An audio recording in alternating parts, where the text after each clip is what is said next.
4-13-20 मांझ महल्ला पंजवा। तू जल निध हम मीन तुम्हारे, तेरा नाम बूंद हम चात्रिक तिखारे। तुमरी आस प्यासा तुमरी तुम ही संग, मन लीना जियो। उस ईश्वर ने संसार की रचना बिल्कुल जैसे समुद्र में मछली रहती है, वैसे ही बिल्कुल मनुष्य जो इस संसार सागर में रहता है, और बिल्कुल उसी प्रकार उसी का जीवन। मछली समुद्र के अंदर कोल कलेल कर सकती है, चपला है वो, इधर उधर जा सकती है, कोने से दूसरे किनारे तक जा सकती है, अंदर भी डुबकी लगा सकती है। लेकिन अगर जो वो बाहर आने की कल्पना करे तो बाहर आने की कल्पना से उसको मरना ही पड़ेगा, वो मौत के घाट उतर जाएगी। इसलिए वो चाहे जितना भी सोचे कि मैं बाहर आ जाऊं, वो बाहर आ भी जाएगी तो उसका जीवन खत्म हो जाएगा। इसलिए बाहर आने की तो कोई बात नहीं हो सकती। इसी प्रकार परमात्मा ने संसार भी बिल्कुल समुद्र के समान बनाया है, और इस समुद्र में जीव जो है तुच्छ, बिल्कुल तुच्छ एकदम, वो यहाँ पे मछली के तरीके से अपना जीवन लीला संसार में कर रहे हैं। तू जलनिधि हम मीन तुम्हारे, हे परमात्मा तू जल का सागर है, तू जल का सागर, हम तुम्हारी छोटी सी मछलियां हैं। ये संसार सागर है, इसके अंदर भी लहरें हैं। इस संसार सागर में कहते हैं तुम जलनिधि हो, तुम सागर हो जल के, और मैं तुम्हारी छोटी सी छोटी मछली हूँ तुझ। तेरा नाम बूंद हम चाहते कि इतने खारे। जैसे मछली को पानी की ज़रूरत है, वैसे हम संसार में तुम्हारी छोटी मछलियों के रूप में आए हैं, और तुम जलनिधि हो, तुम समुद्र हो। और हे परमात्मा, तेरा नाम ही हमारे लिए स्वाति नक्षत्र की वो बूंद है जिससे चात्रिक को जीवन मिलता है। नहीं तो चात्रिक एक बूंद के कारण वो विलाप करता है, तड़पता है, उसकी मौत होने की संभावना बन जाती है। तो इसी प्रकार जिस प्रकार पपीहे को एक बूंद की प्यास है, इसी प्रकार मैं भी, हे परमात्मा तुम जल के सागर हो, मैं मछली हूँ। मैं तेरा नाम जल को चाहता हूँ, प्राप्त करना चाहता हूँ। जैसे चात्रिक को प्यास है उस बूंद की, इसी प्रकार मैं भी तेरे लिए चातक बन के आया हूँ। मैं तेरा चातक हूँ, मुझको नाम की एक बूंद हे परमात्मा दे दीजिए। मैं भी नाम के बगैर प्यासा रह जाऊंगा, नाम के बगैर मेरा जीवन निरर्थक बीत जाएगा, नाम के बगैर मेरी श्वासें व्यर्थ चली जाएंगी, नाम के बगैर मैं जीता जागता, नाम बिना जो पहरे खाए, जो कुत्ता जूठन में पाए, नाम बिना जेता व्यवहार, जो मिथ्या मृतक सिगार। मैं मिथ्या जीवन जी करके मौत की तरीके से, मुर्दे के तरीके से मैं संसार से चला जाऊंगा, अगर जो तुम्हें पानी एक नाम की बूंद मुझे ना मिली। हे परमात्मा, मैं प्यासा हूँ, तुम्हारे नाम के जल को प्राप्त करना चाहता हूँ। तुम्हारी आस प्यासा तुमरी तुम ही संग, मन लीना जियो। मुझको तुम्हारी आस है, तुम्हारा ही आसरा है, मुझको तुम्हारा ही जोर है, मैं तुम्हारी ही टेक लिए हुए हूँ, और मेरे लिए संसार में कोई दूसरा आसरा नहीं है। और तुम ही संग मन लीना जियो, और तुम्हारे संग ही मेरा मन लगा हुआ है, लीन है, उसी के अंदर भीग गया है। हे परमात्मा, मैं तुम्हारे नाम के अंदर ही रत गया हूँ, भीग गया हूँ। जो बारीक देख खीर हकावे, जब खीर हकावे, जैसे बच्चा जो है दूध पी कर क्या कहा जाता है, दूध पी के तृप्त हो जाता है, दूध पी के मस्त हो जाता है, गहरी नींद होता है, खेलता है, बिल्कुल उसको फिर कोई दूसरी इच्छा नहीं रह जाती है, क्योंकि उसके पास दांत भी नहीं है, वो केवल दूध ही पी सकता है। जैसे छोटा बच्चा दूध पी के अघा जाता है, तृप्त हो जाता है। जो निर्धन धन देख सुख पावे, जैसे कभी किसी जीव ने पैसा ना देखा हो, गरीब आदमी हो, उसको धन मिल जाए तो उसको बड़ा ही आनंद मिलता है, उसको बहुत ही तृप्ति होती है। जैसे गरीब आदमी को अगर जो धन मिल जाए तो उसको बड़ा सुख मिलता है, बड़ा अंदर आनंद की प्राप्ति होती है, क्योंकि जिसके पास जिसने धन को देखा उसके लिए उतनी वैल्यू नहीं है।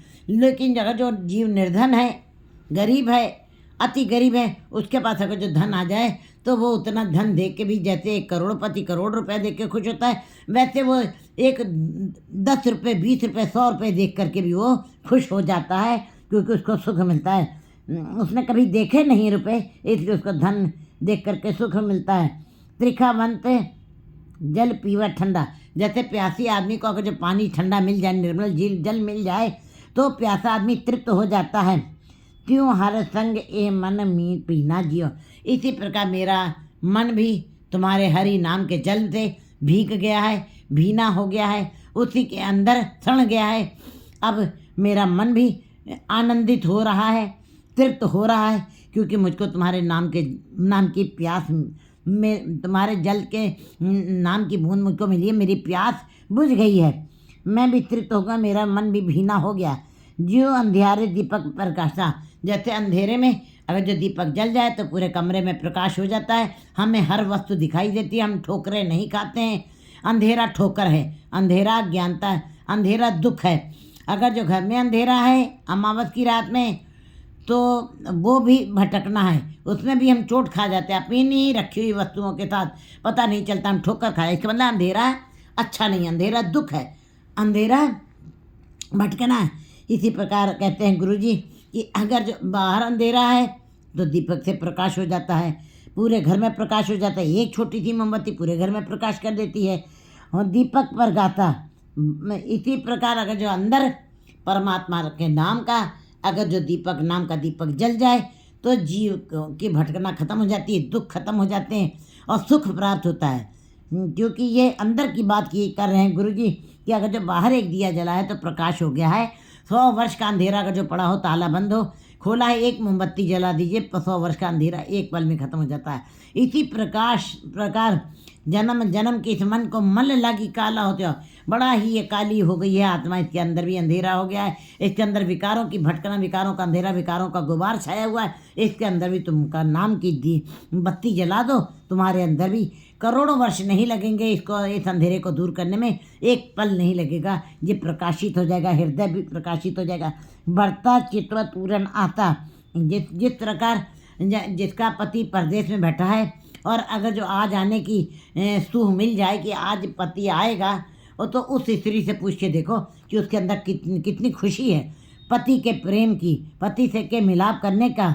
ये जो घड़ियाँ इंतजार की कितना आनंद दे रही है, कितना सुख दे रही हैं। पढ़ता चित्त पूरन आता, जब वो अपने पति से मिलती है, मिलाप होता है उसका, तो उसकी सारी आशाएं पूरी हो जाती हैं। मिलत प्रीतम जो होत आनंदा, तू हर रंग मन रंगीना जियो। जैसे प्रीतम को के मिलाप से स्त्री खुश हो जाती है, आनंद प्राप्त करती है, इसी प्रकार हरि के रंग में रंगे हुए भक्त जन, जिनका मन रंग हरि के नाम के रंग में रंग गया है। क्योंकि नाम जपना अलग चीज़, नाम सुनना अलग चीज़ है, लेकिन नाम का रंग चढ़ जाना ये अवस्था है, इसी को कहते हैं सहज अवस्था। ओ तो पे नामे के रंग, नाम अलग चीज़ है, नाम जपना अलग चीज़, रंग चढ़ना अलग चीज़ है। तो रंग, ऐसे संसार में बहुत सारे जीव दिखाई देंगे जो केवल नाम जप रहे हैं, उनके ऊपर रंग नहीं चढ़ा, वो केवल धार्मिक बनने की कोशिश कर रहे हैं, वो दिखावा कर रहे हैं। हाथ में कमंडल लिए, जो तिलक लगाए और कमंडल पहनावा पहने, चाहे वो किसी भी जाति का हो, हिंदू मुसलमान सिख ईसाई, कोई भी किसी भी जात का अगर जो ऐसे धार्मिक आडंबर कर रहा है तो वो कभी भी उस परमात्मा को प्राप्त नहीं कर सकता है। गुरुजी बता रहे हैं कि रंग तभी चढ़े जब गुरु के शब्द के साथ जुड़कर कोई कमाई करता है, तब उसके ऊपर नाम का रंग चढ़ जाता है। फिर ऐसा चढ़ता है जाको हर रंग लागो इस युग में, सो कहिए ते सूरा। फिर वो विद्वान बन जाते हैं, वो सूर में बन जाते हैं, वो जति बन जाते हैं, वो सती बन जाते हैं। फिर ते उनकी भी महिमा तिथो थीतो सीता महिमा माए, ताकि रूप न कथने जाएं, ना वो मरे न ठगे जाए, ना वो मरते हैं फिर ना वो ठगे जाते हैं। कहते हैं जो जिनके राम वसे मन माए, जिनके हृदय में राम वस गया है, फिर कहते हैं ऐसे जीव भी परमात्मा के नाम में सिल गए, वो अलग नहीं हो सकते हैं। कहते हैं इसी प्रकार त्यों हर रंग मन रंगीना जियो, मेरा मन भी इसी प्रकार नाम के रंग में रंग गया है, आनंद ले रहा है। संतन मुँह को हर मार्ग पाया, संतों के साथ मिल करके गुरु के साथ मेरा मिलाप हुआ है, गुरु से जब भेंट हुई है तब मुझको हरि के मार्ग का पता चला है। गुरु नहीं मुझे हरि मार्ग के दर्शन कराए हैं और रास्ता दिखाया है। और गुरु क्या है? गुरु ज्ञान है, गुरु प्रकाश है, गुरु अज्ञानता को दूर, गुरु विकारों को खत्म कर देता है। गुरु परमात्मा एक है, पार ब्रह्म गुरु एको जान, जो परमात्मा कर रहा वही गुरु कर रहा है। इसीलिए जो संतों नहीं, गुरु नहीं, मुझको हरि का मार्ग दिखाया है और मुझको इस बात की सूझ हुई है, ज्ञान प्राप्त हुआ है। साधु कृपाल हर संग गिझाया, मैं साधुओं के साथ मिल करके मैं उसके संग बैठ करके आनंदित हो रहा हूँ और अंदर ही अंदर मेरे विकास पैदा हो रहा है, खेड़ा आ गया है। और रिझाया हर संग रिझाया, हरि के संगी से अलग होने का मेरा अब कोई मन इच्छा नहीं रही। मैं उसी के साथ रत के रहना चाहता हूँ, उसी के साथ एक रूप हो जाना चाहता हूँ। हर हमरा हम हर के दाते, नानक शब्द गुरु सच दीना जियो। वो हरि हमारा है, हम हरि के दास हैं। हरि कहते हैं, हरि और हरि का दास एक अलग नहीं है। अगर जो हरि कहते कि हम हरि ही रहेंगे, दास नहीं, परमात्मा को हरि बनाया है। और जब परमात्मा हरि है तो दास है। तो दास मालिक, परमात्मा मालिक तब कहला रहा जब उसका दास सामने है। वो नौकर और मालिक है। नौकर नहीं मालिक को मालिक की उपाधि दी है। अगर जो नौकर ना हो तो मालिक कहाँ बन सकता है? तो वो अकेला बैठा रहेगा, उसकी कोई वैल्यू ज़्यादा नहीं होगी, उसकी कोई ज़्यादा महत्ता नहीं रह जाएगी। लेकिन अगर नौकर और मालिक हैं तो नौकर ने मालिक बनाया है, उसको मालिक बनाया, उसको सबसे बड़ा घर का बना दिया है। इसी प्रकार दास नहीं, परमात्मा को हरि का रूप दिया है। हरि और दास एक रूप हैं। दास ना हो तो परमात्मा मालिक नहीं बन सकता है। दोनों एक रूप हैं। इसका मतलब नौकर का बनना और मालिक का हो जाना, ये दोनों एक है। नौकर है तो मालिक है, दास है तो हरि है। दोनों एक, दोनों अलग नहीं किए जा सकते हैं। संतन कहते हैं, संत साध के पल हर संग जी, हर हमरा हम हर के दाते। हमारा हरि है, हरि हमारा है और हम हरि के दास हैं। हम उसके चाकर हैं, हम दासों के दास हैं, हम गुलामों के गुलाम हैं। नानक शब्द गुरु सच दीना जियो। गुरु जी कहते हैं कि मुझे गुरु के द्वारा शब्द गुरु की प्राप्ति हुई है और इसीलिए गुरु के शब्द की जब हमें प्राप्ति हुई है तो हम हरि हमारा हो गया, हम हरि के दास हो गए। इस बात की समझ हमको आ गई है। 4, 14, 21